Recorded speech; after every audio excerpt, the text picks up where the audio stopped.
شروع اللہ کے نام سے جو بڑا مہربان اور نہایت رحم کرنے والا ہے۔ السلام علیکم ورحمۃ اللہ وبرکاتہ۔ کڈزی نیٹ ورک 19 میں سب دوستوں کو خوش آمدید۔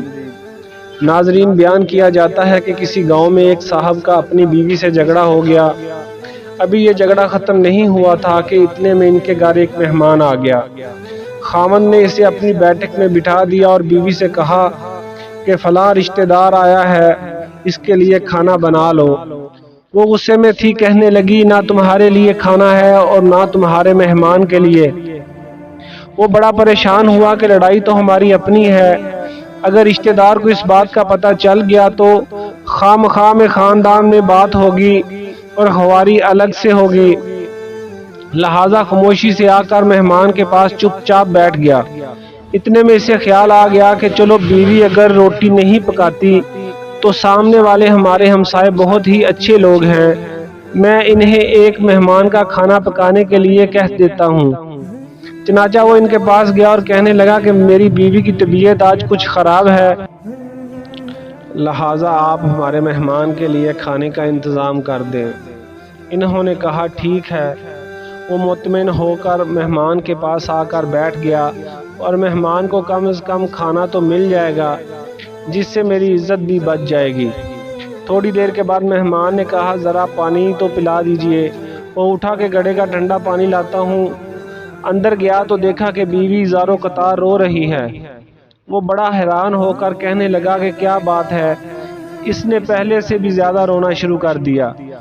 کہنے لگی بس مجھے معاف کر دیں۔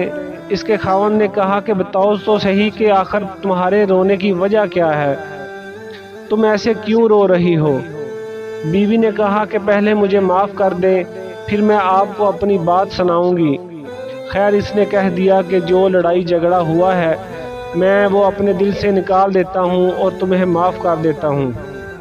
پھر وہ کہنے لگی کہ جب آپ نے آ کر مہمان کے بارے میں بتایا اور میں نے کہہ دیا کہ نہ تمہارے لیے کچھ پکے گا اور نہ ہی تمہارے مہمان کے لیے کچھ پکے گا تو آپ چلے گئے، مگر میں نے دل میں سوچا کہ لڑائی تو میری اور آپ کی ہے اور یہ مہمان رشتہ دار ہے، ہمیں اس کے سامنے اپنے جھگڑے کے پول نہیں کھولنا چاہیے۔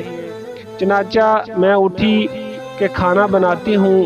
جب میں باورچی خانے میں گئی تو میں نے دیکھا کہ جس بوری میں ہمارا آٹا پڑا ہے ایک سفید لباس شخص اس بوری میں سے آٹا نکال رہا ہے۔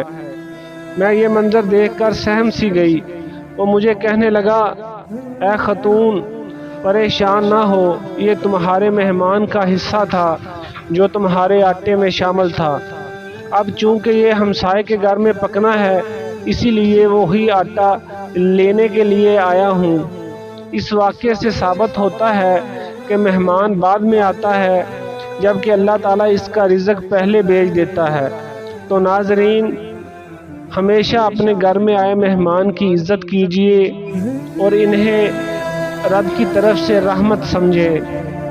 ناظرین، اگر آپ کو ہماری سٹوری اچھی لگی ہو تو برائے مہربانی ہمارے چینل کو لائک، شیئر اور سبسکرائب ضرور کر دیجیے گا۔ اللہ حافظ۔